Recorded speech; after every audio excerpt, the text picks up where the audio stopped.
Today's webinar is the power and challenges of the Black-led nonprofit. So it's really nice to have something different. We have our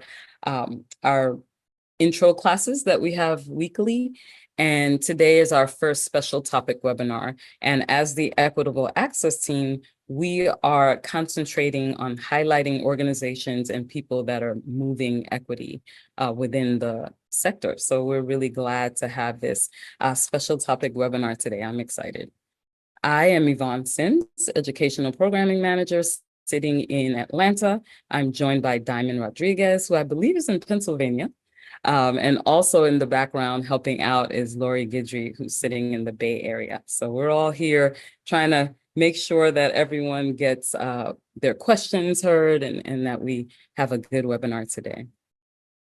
If you don't know Candid, we are the coming together of GuideSAR and Foundation Center. And those two nonprofits together, every year, millions of nonprofits spend trillions of dollars around the world, and Candid finds out where that money comes from, where it goes, why it matters. We have a lot of collaborations. We had the trainings that I mentioned, and we really just want the sector to be able to solve problems and do the best work that they can. And so that's what we do here at Candid by all kinds of different means. So now I'm going to give the controls over to our speaker for today, Ebonie Johnson Cooper. And so I'm going to stop sharing and I'm going to read you Ebonie's bio while she shares. Ebonie Johnson Cooper believes Black giving is magic. For more than 15 years, Ebonie has used her research, thought leadership, and expertise to inform national and local projects and speaking engagements related to nonprofit racial equity, African-American donor engagement, church ministry, partnership development, and fundraising strategies. She has worked with institutions and nonprofits that include the Lilly Endowment, the Center for Congregations, IU Lilly Family School of Philanthropy, Central Carolina Community Foundation, the Cleveland Foundation, the Washington Area Women's Foundation, Odyssey Impact, and Teach for America. She's busy, y'all. Ebonie currently serves full-time in the School of Public Policy at the University of Maryland as faculty director, nonprofit executive education and training for the Do Good Institute, and an associate clinical professor. In her spare time, because she has all this spare time. You have a lot of spare time, Ebonie? No. In her spare time, Ebonie, I'm sorry, I'm too busy making jokes, is the founding executive director of the Young Black and Giving Back Institute. She's also doing nonprofit consulting through Friends of Ebonie, LLC. Ebonie was recognized by Essence Magazine, April of 2022, November of 2016, and Jet Magazine. She's covering all the Black publications, I love it, in September of 2013 as one of the nation's top leaders for her innovation around next-gen African-American philanthropy. Ebonie's leadership and achievements have also been featured on CNN's HLN Network, The Washington Post, and ABC 7 New York.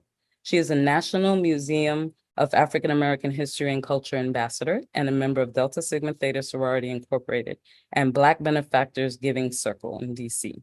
She is also an ordained itinerant deacon for AME Church's 2nd Episcopal District and serves faithfully as the young adult minister and Kingdom Fellowship at Kingdom Fellowship AME Church.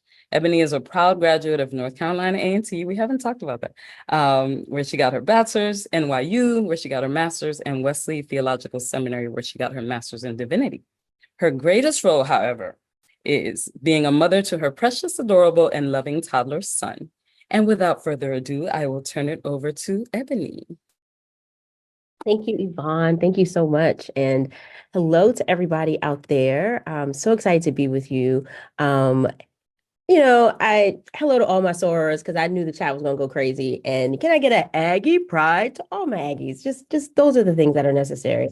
Love Black people just because we can do those things. But thank you, Yvonne.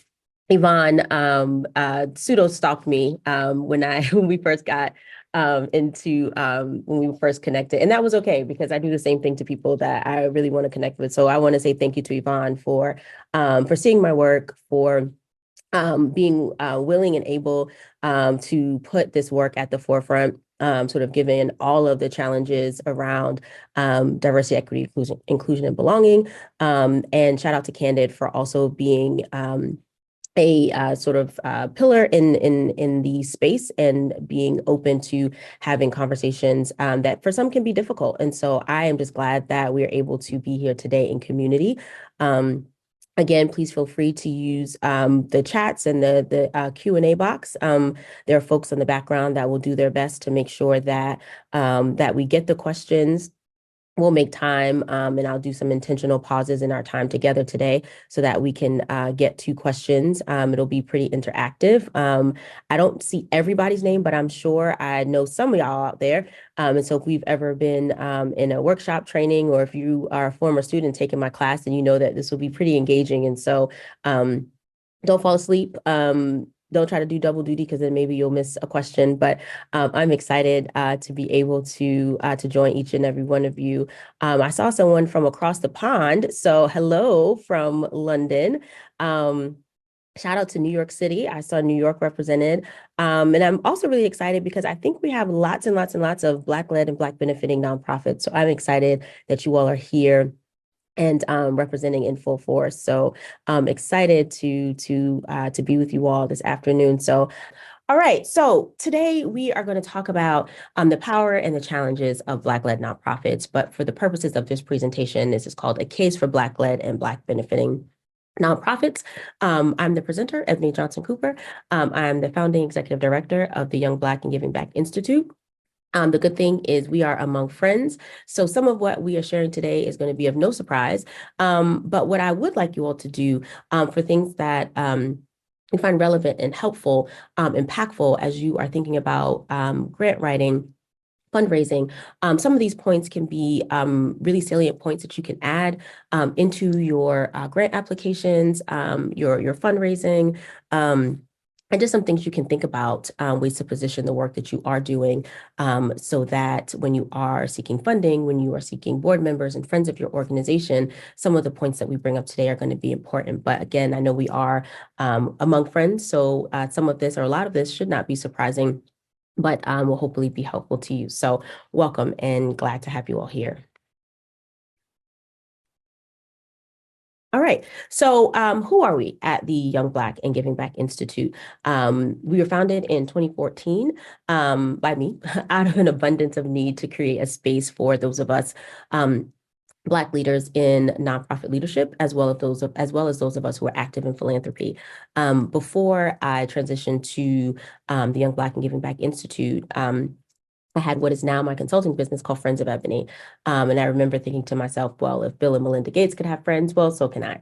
And so in starting that, what I really wanted to do was draw attention to the work that many of my peers at the time were already doing. We were serving on boards, we were fundraising, but there really wasn't a space, a community space, a convening space for us to be able to come together and talk about the things that were unique to our experiences. And so that's what we did.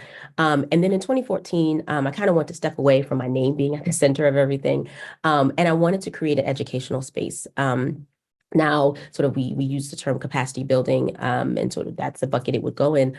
But I wanted to be able to create a space where we could come together to learn from one another, learn from other Black leaders in the sector, and to provide a safe and convening space for us to be able to express things that, again, are unique to our experiences. So in 2014, we started the Young Black and Giving Back Institute, where we had curriculum, we did fundraising trainings and board leadership trainings primarily.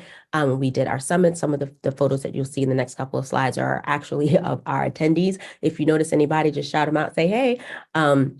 And so the work that we have done has been really impactful. We are now, we had our inaugural board, and all of our original board members have transitioned off. And so we're now governed by a board made up of Black leaders who are, for the most part, under 45. And so now we are also a young board. And we serve, over the time that we have been around, we've served more than 1,000 Black leaders and nonprofits, and probably likely more, but sometimes I can try not to be, as braggadocious, but we've served a lot of folks.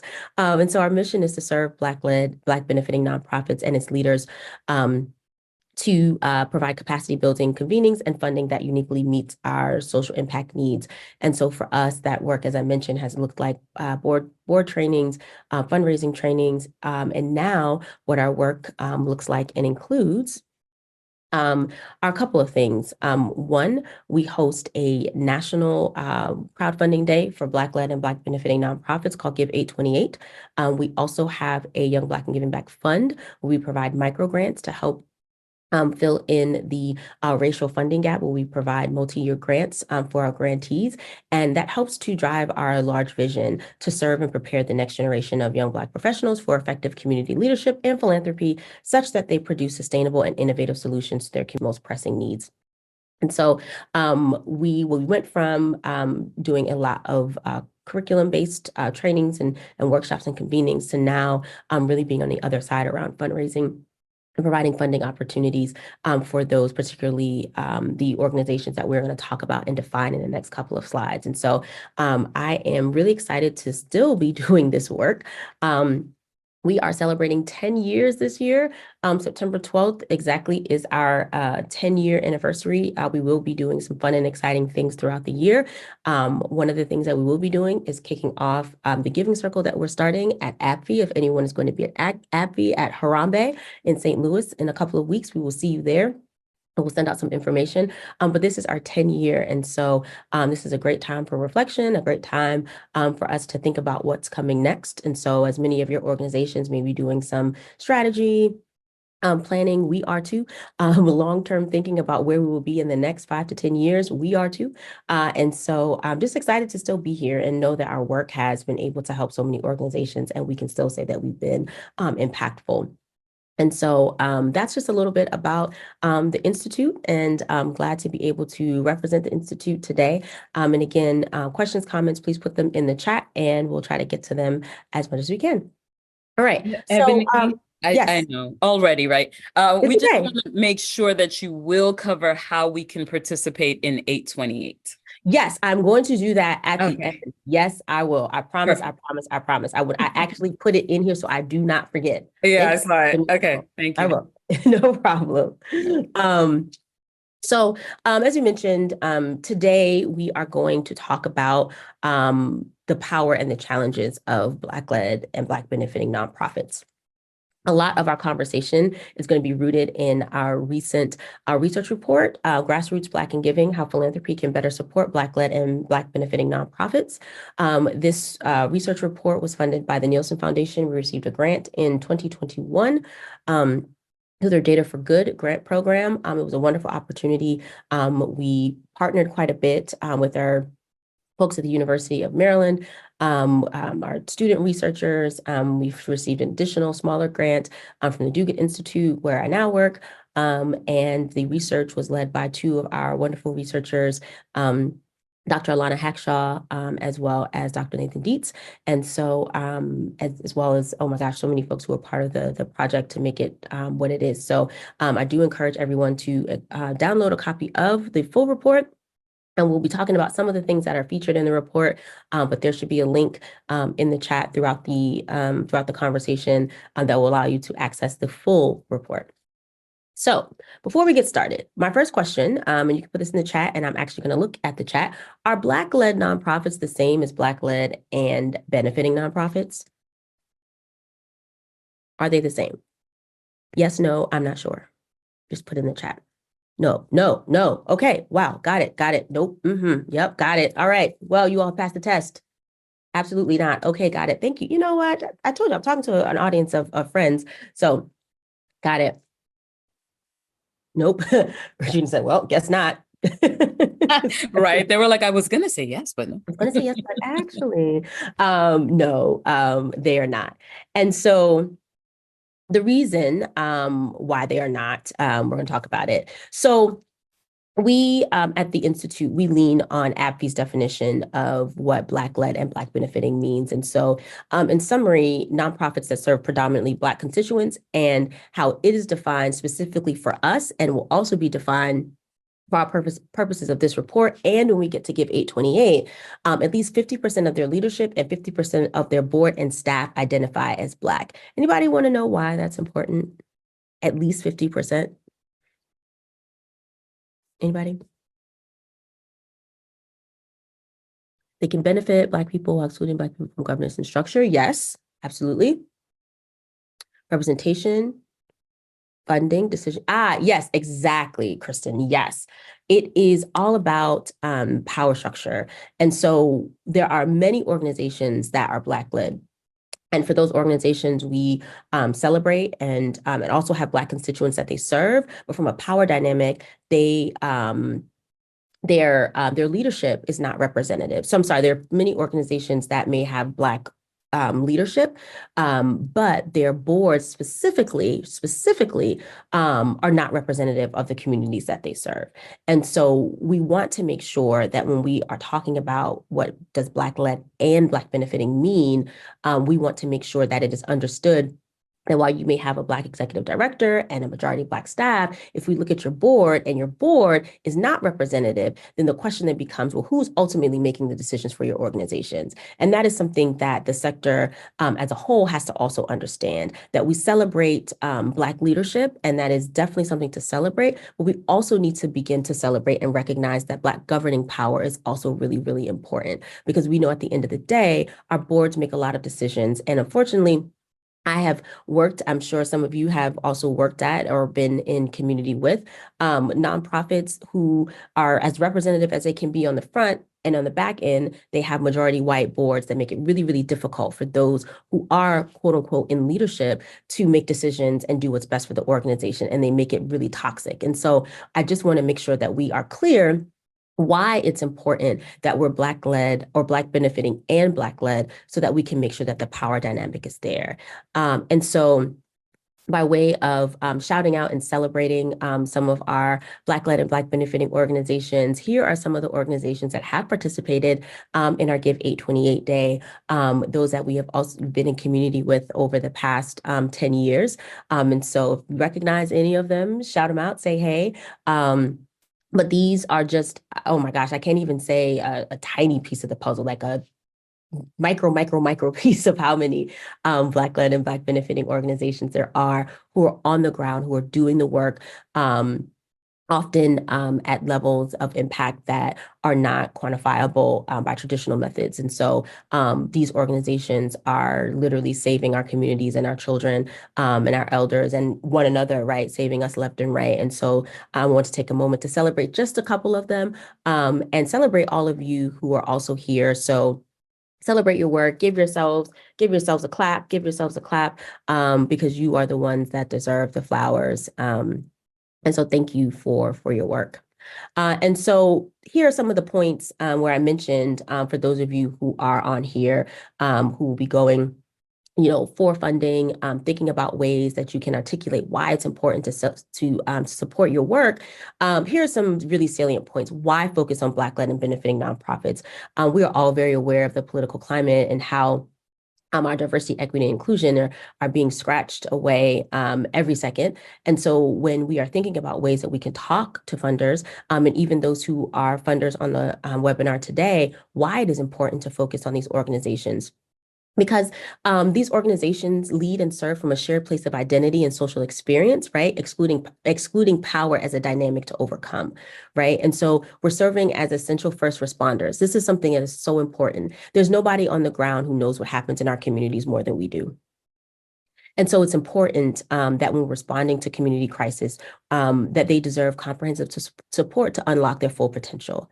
And research regularly shows, our research report, there's a Bridgespan report, there's so many reports now that show that Black-led nonprofits receive significantly less from philanthropy than their white counterparts. Some of the most recent numbers, about 2% of all institutional philanthropic dollars go to Black-led nonprofits. And so with that huge disparity, we recognize that there is a funding gap, right? There is an opportunity. And so here are just some of the reasons of why they should focus on us, why they should focus on you. And so for our purposes on our report and many of the organizations that we work with, right, there's a slight caveat, right? There's a grassroots piece of it. And so grassroots, as defined, are those organizations that operate largely with operating budgets under 500,000. We'll show you some of those numbers in a few.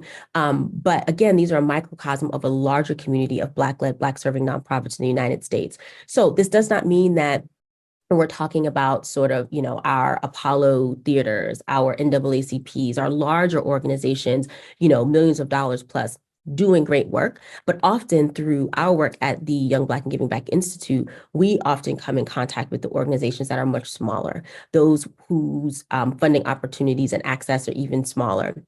And so the experiences in their stories underscore some of the clear call to action for funders who are interested in racial justice, and grassroots organizations are hyper-local, founder-led with deep connection to the communities that they're serving.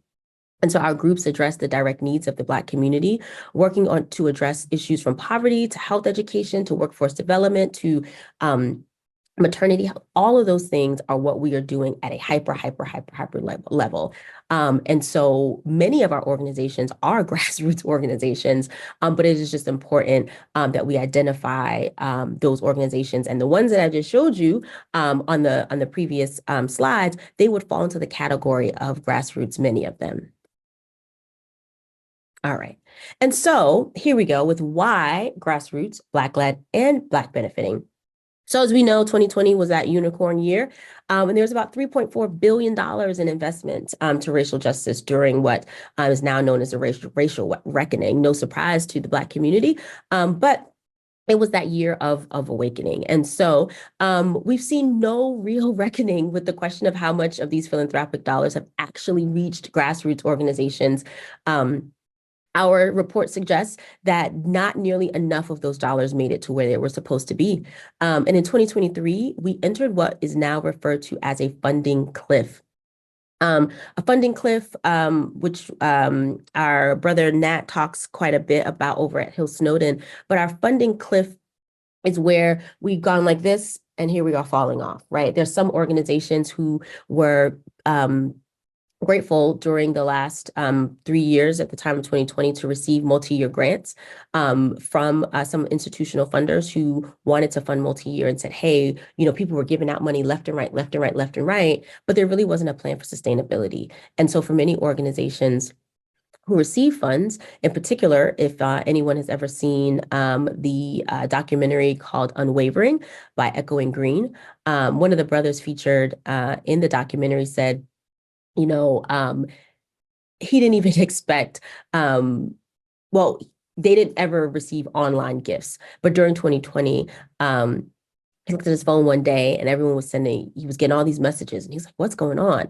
Well, he didn't realize that the donate button on his website was being used to the point where it actually stopped working. So they went from a relatively small organization to this, $900,000 organization literally overnight. And so the question for him was, on one end, he was really excited, but then the other side, he was like, wait a second, am I receiving, blood money? Am I receiving guilty money? I'm not really sure how to feel about this, but even more so, how do we sustain this work? How do we sustain these funds? Are these funders coming back? And so in 2023, many of the organizations' funding are starting to dry up or have dried up. And so many of our organizations are now asking the question, now what, right? Has the excitement of who we are and what we do worn off? Are we still important? Do we still matter? And so these are all questions that this funding cliff is raising within the sector. More than half of those who we surveyed for our report always or often face challenges that their organization would shut down if they lost one or two funders. And that's a huge number. And nobody wants to live paycheck to paycheck or funder to funder check. But many of our organizations do. And so the fear that many of our organizations have is that if they lost one or two key funders, they wouldn't be able to do the work that they're doing. So what is the vision that we have through this report and as an organization? We want a robust ecosystem of Black-led and benefiting organizations that fuel racial justice. And so racial justice, I know, is a very broad term, but for us, it encapsulates what we do every day on the ground, what you do every day on the ground. And so if we are to have this robust ecosystem of these Black-led and Black benefiting organizations, they are going to need to be funded. They are going to need to have capacity building mechanisms and tools and resources. And so not only do we want to be a part of that opportunity for them, but we also need to make sure that the broader sector understands the needs of these organizations. So before I get into the methodology and we get into some key themes and some other good stuff that you all can share, I'm going to stop there for some questions and see if what's going on in the chat, if anyone has thrown questions out there. There are a couple, hold on. And sorry. Yes. And I Okay. wanted to make sure, earlier, Ratanya had asked, how can our nonprofit get on the list of Black-led and Black benefiting organizations? And I think there was kind of a difference because you showed some of the beneficiaries of I believe Give 828, right? On the Some of them screen. are, and some of them are just friends of ours. Okay, gotcha. So the question, so two things. One, we don't have a list of those Right. organizations. Organizations can participate and Give 828 at will. And so I'll explain exactly how organizations can be a part of that. The organizations that are featured on the Giving Gap site, you'd have to go to that site to see what that process is. I don't know if Heather is on here. Anyone from Giving Gap can share to get on their site for listing, but they have a process for that as well. Okay, But Give perfect. So 828. that's what I was thinking. It was kind of two different things. So I just Yep. wanted to make sure. Yep. But we all work together. Ain't that much Yes, room for us not to. exactly. So Cynthia Jacobs asks, are nonprofit organizations able to invest any of the donation funding they receive to try to keep the dollars coming in and work for that organization? Are there restrictions around how donations can be used and allocated? I would need a bit more information from that, Cynthia, just to get a little more clarity. So I see Diamond is responding. Yes, can you explain the implications of the 2023 funding cliff again? Sure.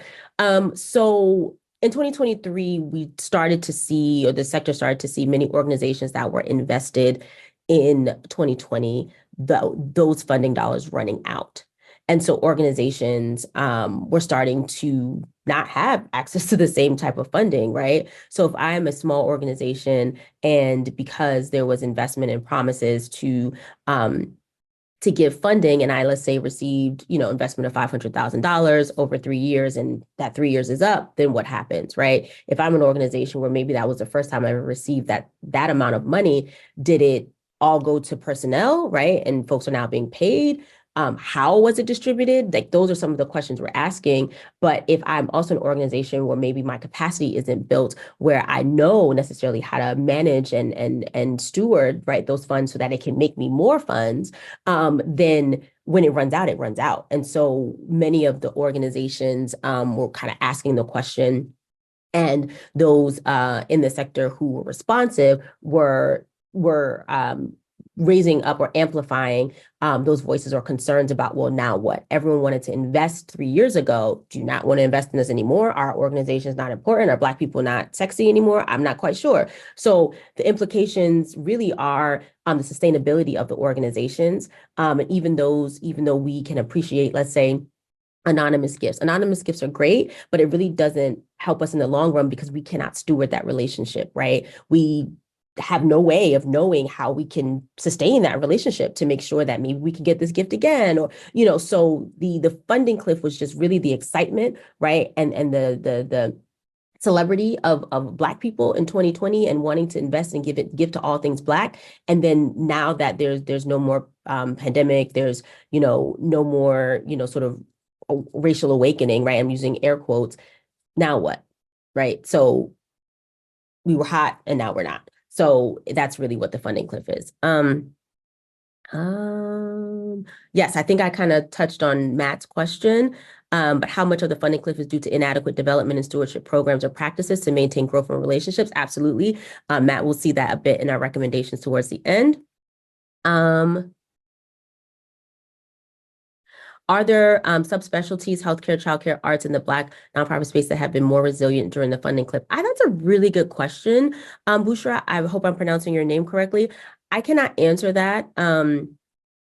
But I will say, just from anecdotally, when I look at our giving for Give 828, many of our maternal health organizations, Black women's maternal health organizations tend to be some of the most popular organizations that are supported on that day. Okay.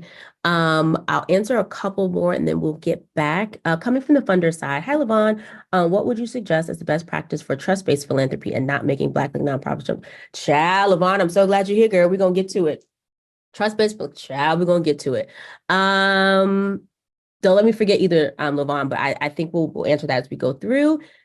And yeah, I'm going to keep that question to the side as well. Yes. Okay. Pamela, are Black-led organizations eligible for capacity building grants under this program? So Give 828 is not a program. It is a crowdfunding day that we have. And through us at Young Black Giving Back Institute, our grant program, when we grant, they are unrestricted funds for whatever the organizations may need. And so to answer that question, sure, yes, it would be. We don't have any requirements on how the funds are used because we recognize the vast needs.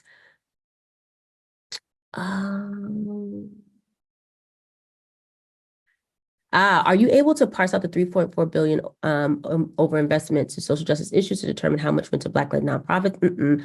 For my organization, I receive a ton of philanthropic pass-through dollars. For other folk, in very small quantity of historical name work was mixed with opportunity for everyone. Yeah, Trina, I think your organization was like a lot of organization pass-through. That's a really good way to say it, pass-through dollars.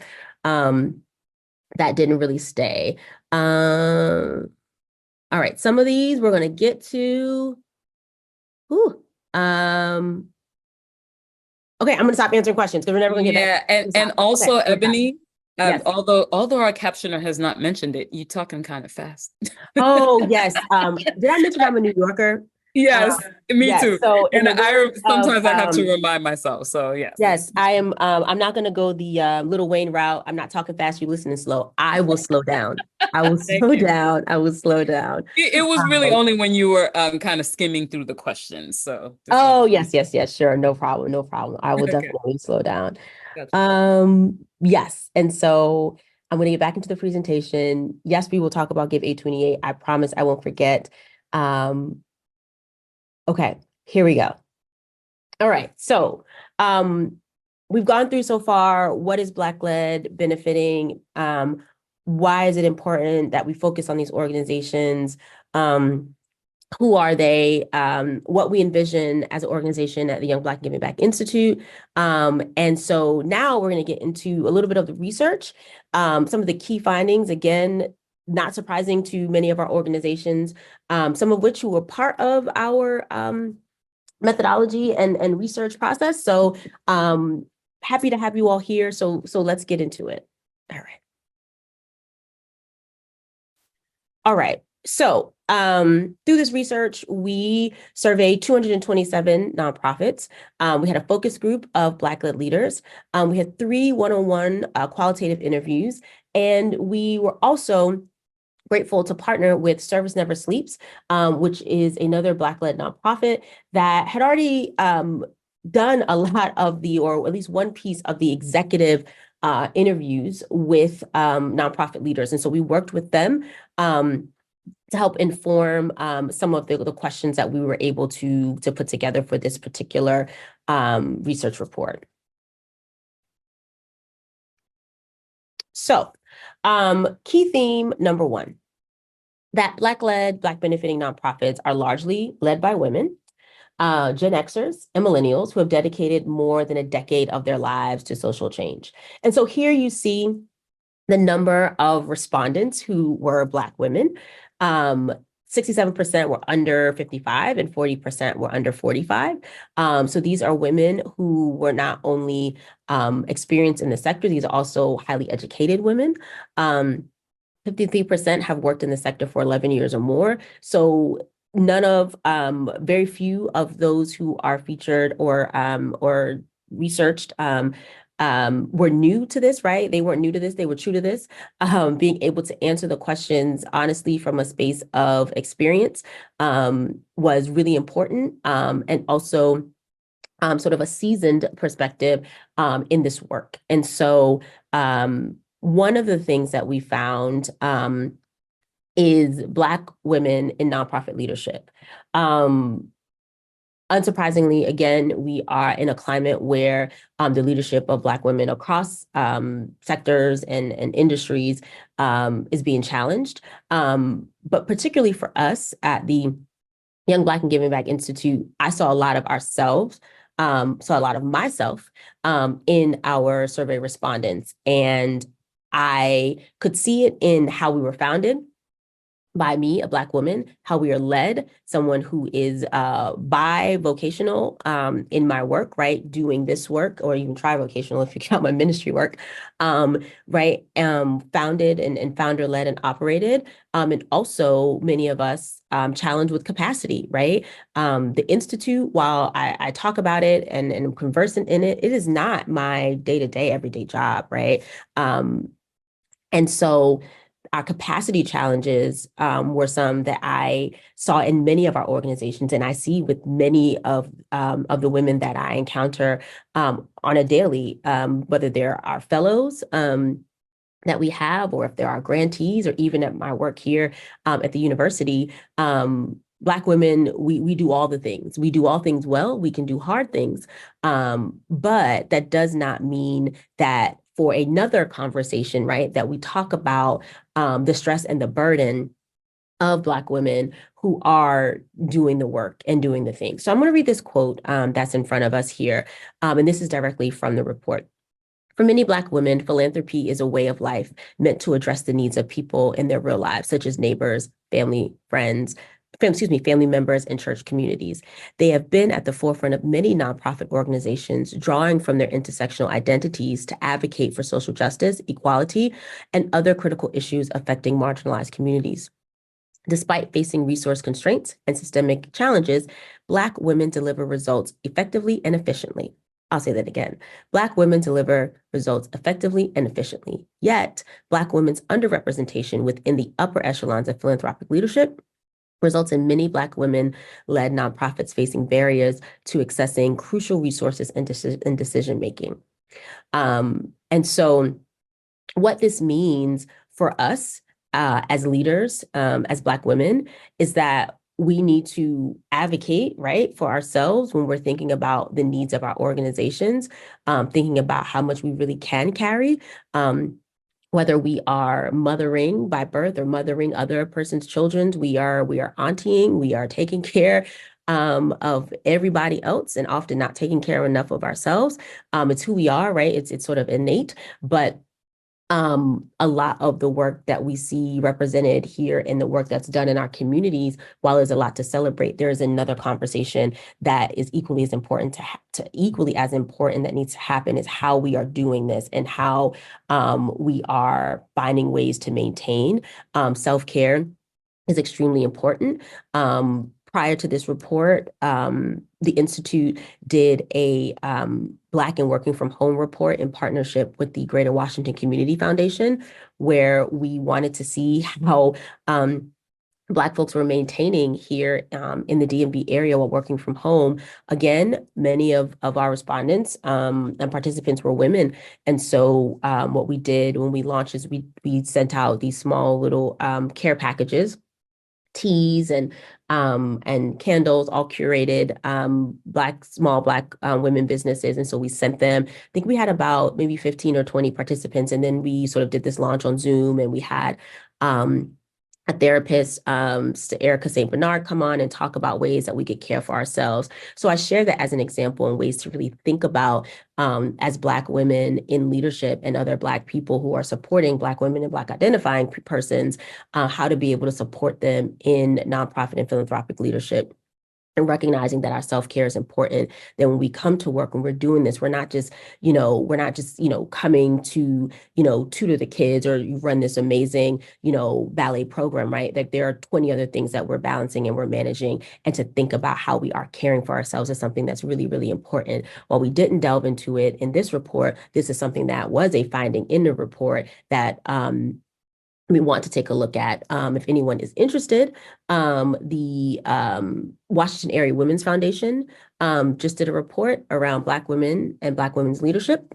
And so that is a report that delves into this topic very much so. And if you are a Black woman, a Black identifying person, and reading that report, it may be slightly triggering. So just as an FYI, but that is one report that really uplifts this small but important piece that we did pull out of our research. Okay. So we found in our report that Black women are leading largely our organizations, and they are also led by the founders of the organizations. All right. And actually, before I finish there, that may also be a way for those when you're thinking about funding opportunities, in creating funding opportunities for Black-led nonprofits. Maybe there's an opportunity to create something specifically for Black women founders, and then those who are applying for grant opportunities, ways to sort of uplift some of the challenges and struggles that are unique to our organizations as Black women, either founders or leaders of organizations. All right, so key theme number 2. These organizations are grassroots and grounded in communities. So remember when I mentioned earlier about the size of our organizations, 31% of our survey respondents have a yearly budget of $30,000 a year, and 77% have a yearly budget of less than $500,000 a year. And so hopefully, again, I'm preaching to the choir, maybe you see yourself, right, in some of these. And so when I say grassroots, this is why I'm saying they're grassroots, because they're small organizations. They're small, but they're doing a lot of work. And they're doing a lot of work with not a lot of funding. Again, they are led by their founders, and 44% don't have paid full-time staff. So when we talk about the value of volunteers, when we talk about the value of really good board members, this is why, right? This is why when we are, talking about fundraising and writing grants, why you need capacity building. Because you don't have anybody to help run this organization, right? This is why, right? You're tiny but mighty, but that doesn't mean that you always have to be that way. And to be able to bring in some personnel and sort of elevate, your best volunteer that you have and be able to give them stipends or feed them, all of those things are things that you're paying for, right? And so those things also too need to be considered.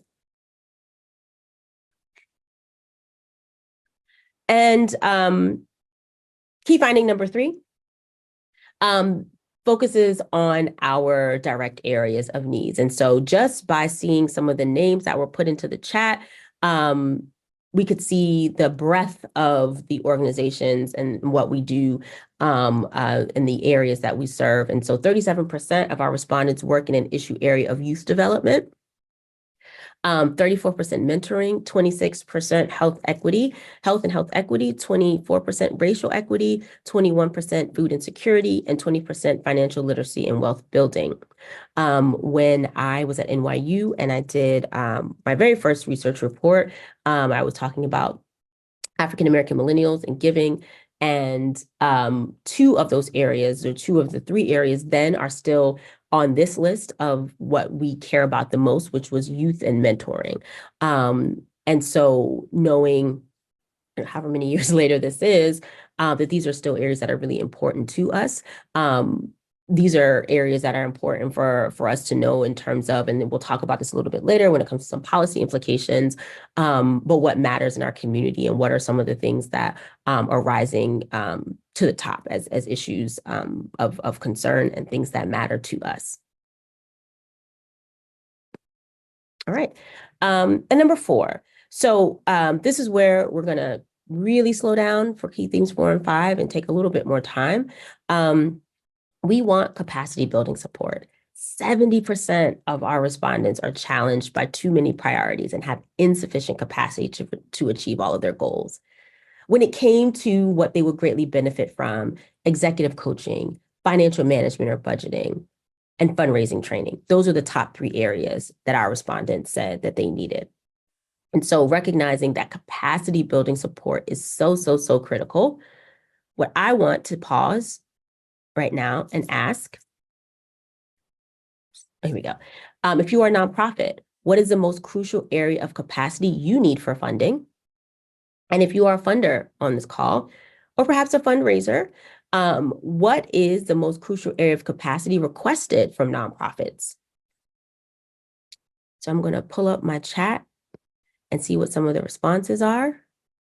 And so when it comes to, and if you could just say which one you are, if you're a nonprofit or funder or fundraiser, what is the most crucial area that you need fundraising? Funding for capacity? Staff. Yes, systems and staff. Unrestricted funding. Staff. Y'all need help. Come on, somebody. Program support. Staffing. These people say, I need somebody. I hear you, James. I hear you. Staff. Yes, operational support. Staffing. My Lord, staffing. If there were only enough jobs for all the people who need staffing. Yes, staffing. Staffing. My God. Yes, yes, yes. Operating funds, unrestricted funds. Okay, okay, staffing, salaries. We haven't raised tuition in 15 years. Wow, okay. All right. That's it. Capacity building support, including staff and infrastructure. Yep. Technology that automates processes and procedures. Wouldn't that be nice? Yes. Very important. So we can see here, even just in this informal poll, that the need for additional persons, bodies, to help get this work done is paramount. I am a firm believer in that you pay for what you get. We can have as many volunteers, great volunteers, but our volunteers don't work for us. And as much as I love my students can't do everything as summer impact interns. And so I need somebodies to come in and do this work, but you can't ask everybody to work for free, right? And so everybody can't volunteer for everything. And so being able to pay somebody for what they're doing, even if that payment looks like a really nice stipend, even if I'm paying someone at halftime or even quarter time, that's going to make a huge difference. But when you don't have, right, the funding, I also kind of feel weird sometimes asking people to like do things. I'm like, I can't really pay you. And some people are like, listen, well, I think you're gonna get this for free. So I try not to ask for things that are free, because I know what it means for me to be able to use, my skills and resources, unless I know someone really, really well and I know they're just going to do it because they're just doing it solid for me. But even with that, I don't want to feel like I'm taking advantage, right? And so funding staff and people, right, is something that's critical and crucial to organizations. We're doing it, but we want to be able to do it better. We want us to be able to do it at scale, and we want to see our organizations around for some time. So thank you all for sharing. I didn't see as many funder responses. Okay, yes, Levon. Hey again, Levon. Okay, so operational staffing for programs. Okay, good. So at least it's consistent across the board. So thank you all for sharing and taking part in this very informal poll there. All right. So this next slide, I don't know if anyone knows Mazi, but he is the founder and executive director of Words, Beats, and Life here in the DC area. And so this is a quote that Mazi answered for us in the report. How should funders help Black-led nonprofits build their capacity? So Mazi says, think about funding not just for more programming, but for organizations to build out staff, pay and provide benefits. Part of the attitude in the nonprofit sector is that if the work gets done, that's all that matters. But it is truly the responsibility of the executive director to be worried about he, she, or they can take care of their staff. Funders should care about that too, because it's the staff that delivers the programming. There's not really a great deal of care for people that do the work, just the care that the work gets done. I think that needs to be a real shift in how philanthropy thinks about itself. Thank you, Mazi. So in our next slide, I wanted us to be able to see just a little bit closer about what some of our respondents had to say about their objectives and the importance of what matters to them in their organizations. And so note that some of our respondents were able to, answer in multiple areas. But some of the ones that stand out the most for them was achieving financial stability, also providing services to more people for those that provide direct services.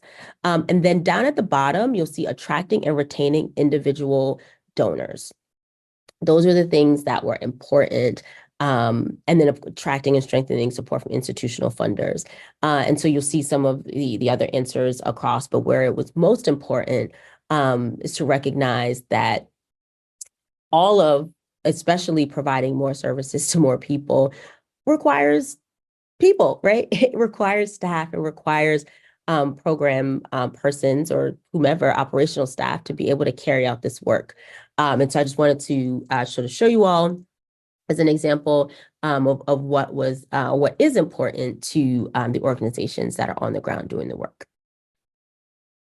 All right, key thing number 5. Black-led nonprofits seek diverse, authentic, and trusting funding partnerships. 86.5% of survey respondents face at least some challenges, accessing a large, diverse number of funding sources, and 31% think that they are expected to accomplish more with fewer resources by institutional funders and donors when compared with white-led organizations.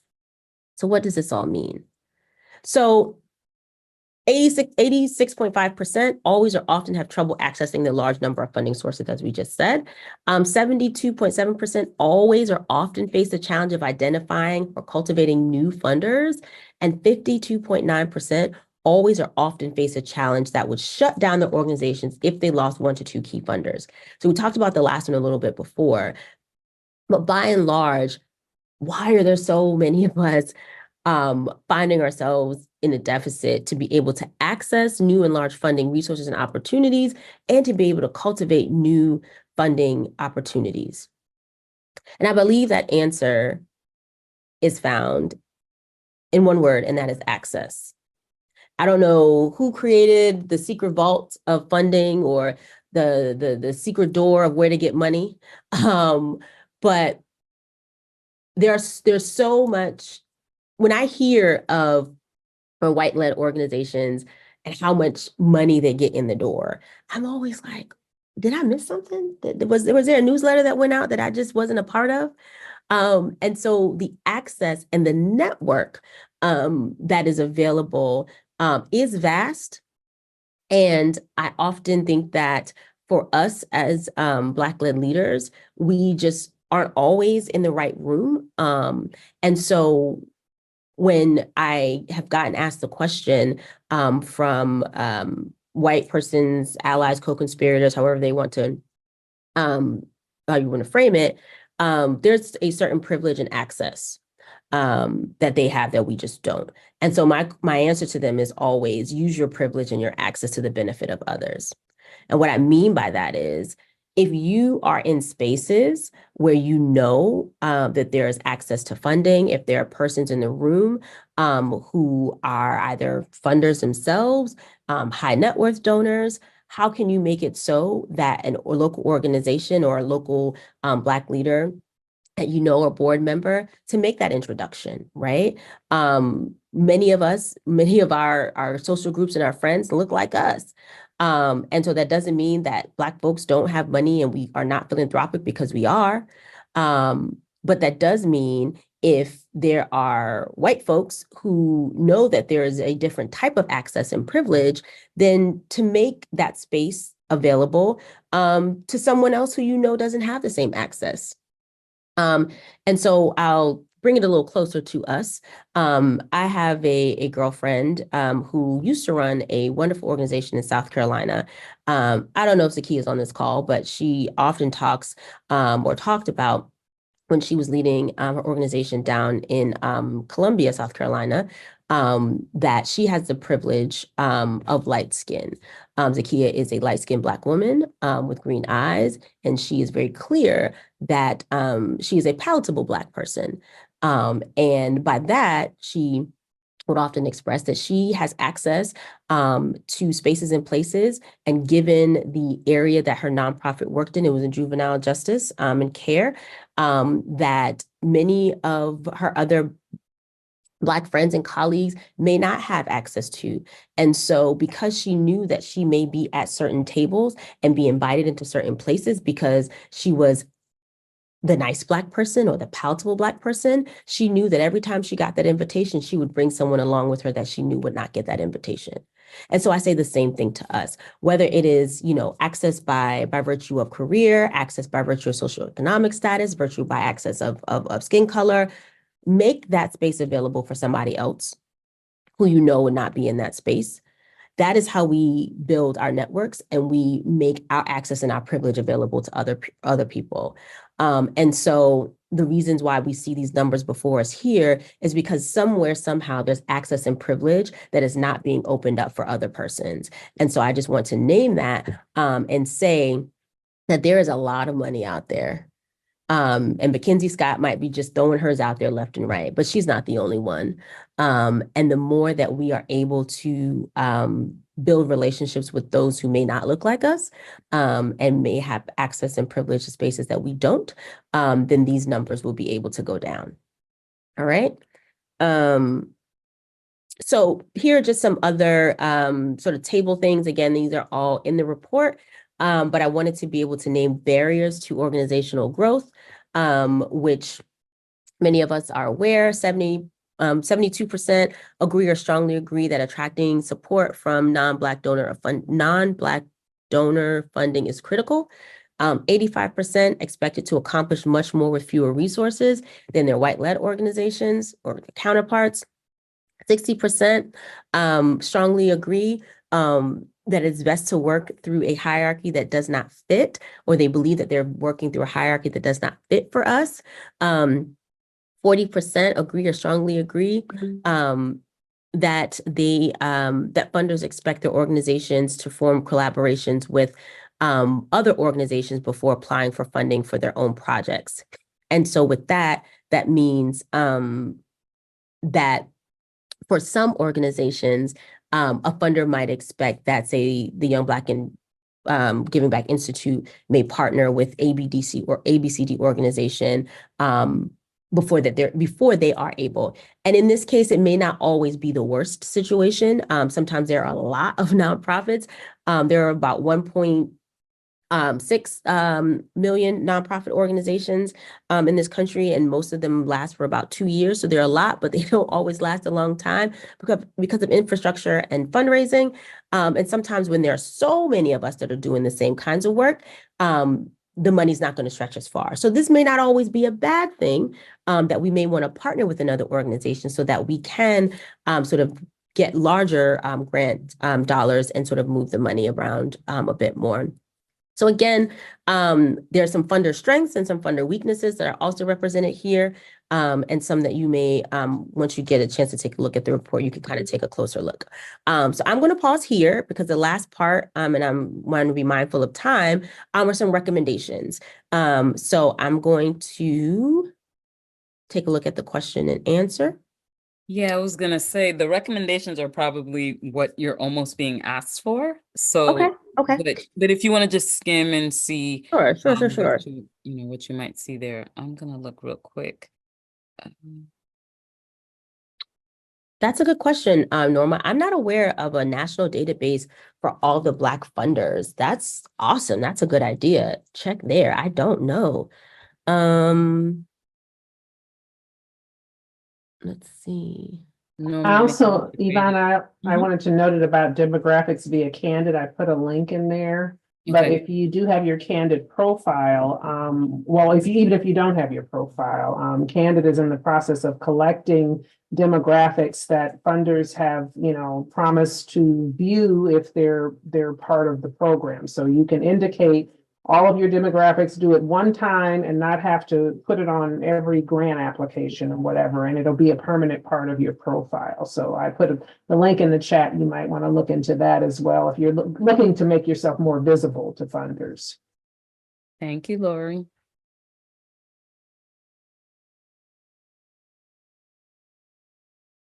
So a couple of questions.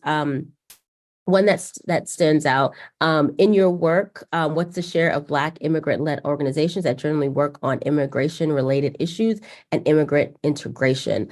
I have not seen the second part, the immigration-related issues or immigrant integration, but I have seen a number of, and interestingly enough, Haitian organizations around maternal health. And so one was actually featured in the slide earlier.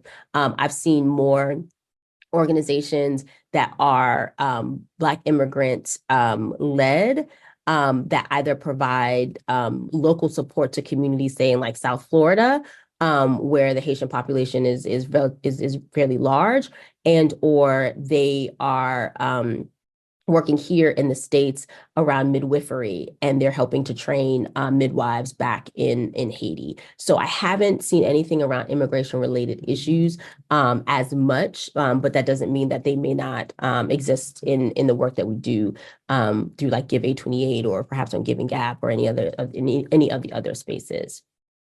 Can you speak to the anti-woke, anti-liberation, anti-Black philanthropic backlash many Black and Black women-led organizations are experiencing post-solidarity economy and now given affirmative actually DEI reproductive legislative recalls? Okay. Speak to in what way? I think that even though we are in this post-solidarity space, that there is still space for us to speak about the need and the necessity of our work. So in fact, today I was on LinkedIn and there was a cartoon, if you can imagine it, where there was a white man, a Black woman, and a white woman. And the white man says, why do we need to have Women's History Month? Shouldn't we care about other things than whatever the question was? And so the white woman says, well, that's because women are still being oppressed and we need to have a month or a day to uplift and to recognize specifically for the issues around women. The next part of the cartoon, the white woman turns to the Black woman and says, well, can't we just, the question was about feminism. I'm sorry, feminism. He asked about feminism. So then in the next section, the white woman turns to the Black woman and says, well, why do you have to have Black feminists? Can't we just all be feminists? And the Black woman is like, really, girl? So to that, I say that while some people may question the necessity and the reason why, this all would not be an issue if we were still not dealing with issues and systems of oppression and racism that and caste that impact who we are and what we do in our work. And so I'll talk about it just a little bit more when we get to the policy piece in just a few minutes. But I think even in the space there are funders who are open to and willing to get it and are trying to understand more how that work, how their work and their funding can be used to our benefit. And there was a question that just disappeared. Ooh, I was going to answer it. I may have answered, sorry. It's okay. You're fine. Yes, invite only. Yes. Yes. That is a challenge that a lot of organizations face. Excuse me. And I think that speaks a bit to Lavon's question earlier around trust-based philanthropy. Invite only and invitation only opportunities can not only feel but are exclusionary. And sometimes there's really nothing we can do about those because it's that funder's money and it's their prerogative. They can do what they want to do. But it doesn't make it more difficult. And oftentimes many of our organizations will say, I would have loved to apply for this, but it's invite only. And so that's where we have to turn the question to the foundations and to the program officers and say, well, who are your program officers? Who are the ones who are managing the portfolio? Are any of those program officers aware of these Black-led and Black benefiting organizations? Do they even know that we exist, right? So this kind of goes back to the dynamic of who's running programs, right, within these institutional foundations, what they look like and how aware they are. There are certain foundations like Meyer, for example, where they have like their Black-led fund and a couple of others who are very intentional about their portfolios. But just because you don't have a Black fund does not mean that you should not be funding Black people and the needs of Black and brown folks. And so that question, I honestly have to turn back to foundations and say, what are your hiring practices? Do you have enough folks at your organization who look like the communities that you say you want to serve? Are we really talking? Are we really speaking the same language here? And so you will often see a lot of those invite only, sometimes, but for smaller family foundations. And so with those, I think we may have less impact. But then at the same time, maybe there's more because they're smaller. They may be more accessible to ask those questions too. Yeah, Ebonie, that was kind of my answer. So at Candid, we we're working with Exponent Philanthropy, for instance, and so we know that a lot of these are tiny. Sometimes it's a matter of not having as much staff on their side as well. So we're working on how do you get past that barrier? How do you make those relationships? How do you start those conversations? And that's some curriculum that we're working on at Candid. So I mentioned that to the person and said they could reach out to me. Awesome. So on very, no, we're getting to the end. This time went by a lot quicker than I thought. But here are the recommendations. Get to page whatever this is in the report, right? But I'm going to break them down. Here they are. Number one, customized funding opportunities made with Black-led and benefiting nonprofits. There are some foundations that are willing to work with you all to talk about how can we make funding opportunities work, right? So this is where when the question was asked earlier about Levon around trust-based philanthropy. Trust-based philanthropy means that I'm not setting the rules. I'm not going to make this grant portfolio and this grant program without talking to the persons who would actually use it and it would actually benefit, right? Trust-based philanthropy looks like trusting, right, that the persons who are going to use the funds are the ones who should be at the table and making the decisions about what really makes the most sense. Because listen, the truth of the matter is, yes, I understand that there's a power dynamic and funders have the money, but you don't necessarily have the solutions. Right. And so if you're creating a funding opportunity, that means, and it was in one of our questions and our responses, but oftentimes we are having to think about ways that we contort what we do and our programs to fit what you are asking of us and whatever this grant opportunity is. And so we're like, well, how can I make this, youth program kind of sound like that? It's not really what we do, but we can kind of say this because it fits what they want to pay for, right? And that shouldn't necessarily be it because that's not our mission. But if the time was taken to really customize, right, a grant program that would benefit a larger group of folks, then maybe some organizations might say, okay, forget it. We're not even going to apply because I don't really apply for us. That doesn't really work for us. That's not really us. Whereas if you took the time to find out, maybe there is an opportunity, the way that the grant is written, that it's a lot more inclusive than exclusive. Secondly, capacity building embedded into funding opportunities.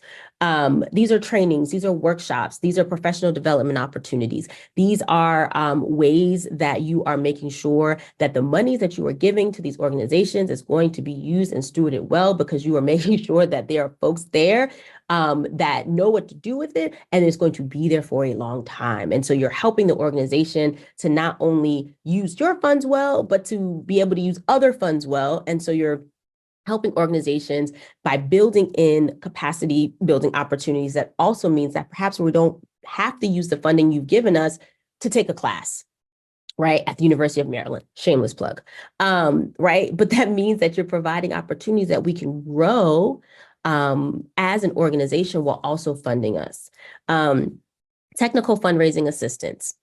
It's been said, right? A question was asked earlier about organizations who received dollars during 2020. Well, if this was the largest grant amount that I received, I may not necessarily know how to balance this. Maybe I don't know, about balancing a budget or whatever it may be, especially if I'm a small organization. So providing some technical fundraising assistance and also budget management, that's not here, but just largely just technical assistance for organizations so that they know what they can do and what they should be doing with the funds that are given. And I will also help them to be able to fundraise for more funds because they've received these funds, right? One of the best ways to show funders that you can get money is that you already have money, right? You're a recipient of this grant and you stewarded it well. So great, if you can do it this, right, then you can do better with more, okay? So number 3, authentic relationship building. So outside of all of that, right, building relationships, not just talking to folks, when it's time to ask them what you did with their money, but taking the time to really just build relationships. Those on the fundraising side know that there's at least 7 touch points, right, when it comes to major gifts, and when you are prospecting with a major gifts prospective donor, right, those 7 touch points can look like anything. It can look like coffee, tea, email, whatever those things might be. So it's the same way with building relationships, right, with organizations and funders. Community foundations are a great place for these things to start. With Give 828, we do a lot of partner work with the community foundations, and you are inherently in your title a community foundation. So when we get community foundations that come to us and say, oh, we really want to partner for Give 828 because we did this giving day and we didn't get a lot of Black organizations to participate, my first question is, well, did you engage them? Well, yeah, then no. Okay, so let's talk about the relationship building, right? Because we're not stupid, right? We know that if we're just a number or just a checkbox. So it's about building relationships, consistent feedback sessions, going back to the recommendation to build opportunities that are customizable or that actually are going to work for the folks that you want to apply for the grants. That's where feedback comes in, right? Asking questions, getting to know where the failure points were, right? Understanding that maybe this was a really great opportunity, but maybe this organization could have really used this, right? And then you can use it, during the next grant round. But talking to the organizations to find out what was helpful, what was hurtful, and to what can be done better as you move on. And this last piece around systems analysis and policy checks. So what we can all do, right, and being aware of how policy impacts the work that we often have to do, makes a difference. And so one of the biggest policy implications that we're dealing with, right, is around the affirmative action someone asked earlier, is understanding what that means for your organization. Are there any local or state implications that say maybe you can't necessarily say this is a Black fund, but is there something else that you can say? Can you talk more about the issues or the causes? And also for organizations and nonprofits to be very aware of what's going on a local, state, and national level, because policy does impact what we do as nonprofits, and policy impacts things such as donor advised funds, right? So these are issues that, while they can be social issues, they can also very much have tax implications for those who are giving to us, or maybe those who may want to get funding from. And so keeping a pulse on those issues are going to be important. So we've come to the end. I know it went by really, really fast, for me at least. Hopefully it did for you too, in a good way. So we talked about what's crucial to Black community sustainability and resilience, that these organizations are Black-led and Black benefiting nonprofits are. They're small to medium, but they are mighty. They're Black women and founder-led.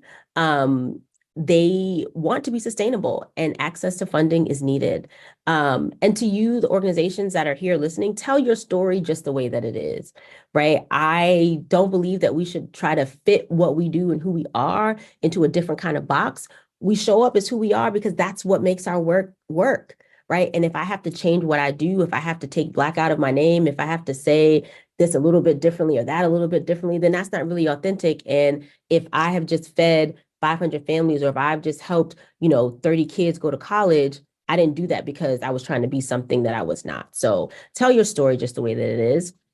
And trust Black people to solve the challenges that exist and support them by funding them. Okay. So at the end of the day, I hope that this was helpful. And I hope that you'll be able to use some of what we talked about and learned today in your own efforts to gain funding and or to get funding. This slide is how you can stay in touch. The best way is to find me on LinkedIn. You can ask me questions. I can't promise I'll answer within 24 hours, but I'll try. And then the Young Black and Giving Back Institute is also there as well. And so I thank you all for taking the time out of your busy day to join us. Hopefully a little bit or a lot of it will be helpful in the work that you do. But it is definitely my pleasure and my honor and a blessing to be able to serve you. So thank you all so much. And Thank you, Ebonie. We still have a little bit of time for All right, questions. so I let's know, do do it. you have a drink over there or something? I need you to take a sip of water or do something. And I'm gonna go ahead and share my final slides. So I'm gonna share my final slides and just let people know what's coming up next for Candid and all that good stuff and give you a minute. So if you wanted to look, and that is not what I meant to do, if you wanted to look at all the links and different things, we will send those. I'm sorry, I'll reshare. But yeah, our next webinar, I could just ask people in the background to, is around disability and people working who have disabilities. We know that they have different challenges. And again, we're all about equitable access here at Candid. So we wanted to make sure people know how to appeal to funders and do the right thing and make sure that your organization works for people who are disabled and understanding that they want to work. So yeah, there it is, putting disability to work. So that's our next. And we also want to make sure you do our survey. So we're going to make sure that we understand if we like this kind of thing. I see a lot of thank yous and all of that. So we want to make sure that we get more Ebonies coming here or Ebony coming back. That would be really cool. So in terms of questions that are already there, I grabbed a couple because Candid does capacity building. So I want to make sure people understand we do some training. So when I see a question like, can you explain funding strategies beyond traditional fundraising, corporate and government grants? I'm like, I don't know if Ebony's going to solve all of those problems, but we do some training around that. And then you might have more non-traditional ways to look at funding strategies. Someone asked about clarifying Give 828. I just put it in the chat, Go ahead. but it says that the Give 828, the eligibility is based on demographics of the board staff and the constituents. So it has to be at least 50% Black. So it doesn't have anything to do with millennials or anything like that. It's just all about racial composition. Okay, so that, yeah, those were just your stats around who you talked to, right? Mm-hmm. Okay. Mm-hmm. All right. So yeah, can you explain funding strategies beyond traditional fundraising, corporate and government grants? Yeah. So one of the most fun ways and that I like culturally responsive and inclusive fundraising, one which is around giving circles. Giving circles are a great way for organizations to be able to tap into community that is interested in what you do. So giving circles, for those who are who may not know, are made up of a group of persons with shared passion and values to give away the money, right? So everybody pools their money into one space, whether it's held at a community foundation or they hold it themselves. I'm not always sure. But giving circles are our way where the money is for us and by us. And so giving circles decide how they're going to give the money away, when and how much they're going to. But what community foundations, especially those Black community foundations, it's very clear who the money is going to. And usually the barriers to entry are much lower. So that's one non-traditional way. Crowdfunding is sort of a quicker way where there's more work that has to be done on the back end as it relates to donor retention and donor cultivation. But that's always a fun and different way to do fundraising. And I would say take a look at your community foundations. Sometimes those are an untapped resource for fundraiser funding opportunities. And every community foundation operates a little bit differently, but knowing the organizations that are on the ground for community foundations is always helpful, because those who hold funds at the community foundation may be looking for an organization just like yours. And it's only if they know that you exist that they will be able to grant out. Some community foundations have their own grants opportunities, so those can be for you as well, and so they operate differently than your regular institutional philanthropic spaces. Yes, Veronica, religious institutions can apply to Give 828, and in fact churches is on my short list of institutions to really tap into if it's something that they want to do. Capacity, I need staff, we don't have time. But yes, religious institutions are absolutely, as long as you are 501c3, you are welcome to be part of Give 828. And do you see the one, Trina, is there a step-by-step guide on how to start a giving circle that is informed by Black culture and communities? I'm so excited you asked. So the Community Investment Network is a network of Black giving circles, and they should have some resources there. There's also a wonderful giving circle called NGAP, the New Generation of African American Philanthropy. I thought I said somebody's shout out. They are located in Charlotte, North Carolina. So I'm gonna figure out how to type this. So Yeah, there's so you know what, Ebony, any of these you can send me and we'll send it in the email, the follow-up email. So any I of don't these remember. Resources that you're giving, we'll send out. Okay. Giving circles. I'll remember to ask you about that. Yes, and then the Community Investment Network. That's another resource for Black giving circles. Thank you, thank you, thank you. Anything else you see in there you want to? I actually wanted to ask you, I mean, you know, I like putting people on the spot. Everyone was talking staff. And when I was reading your bio, it said, and in your spare time you run. Would you want to do this full time? Is there, it sounds like you just like doing a lot of different things though, but would you want to run this organization full time if that were possible?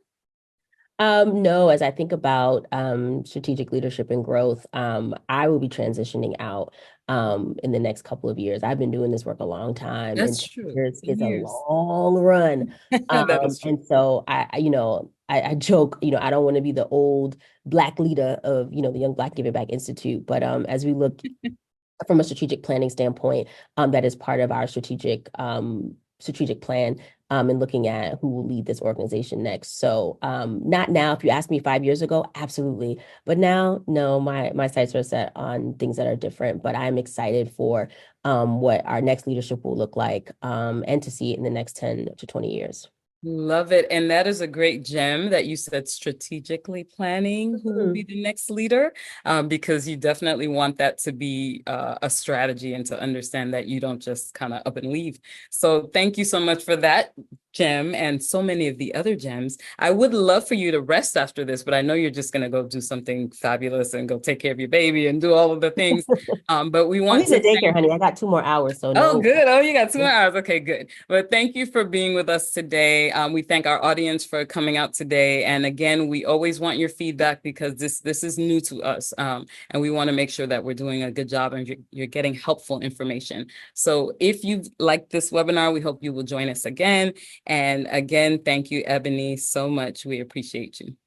Thank you all so much. I appreciate it. And I'll try to send Yvonne as many resources to send out to everybody. So thank you all so much. Absolutely. Have a great afternoon, everyone. Bye-bye. Bye.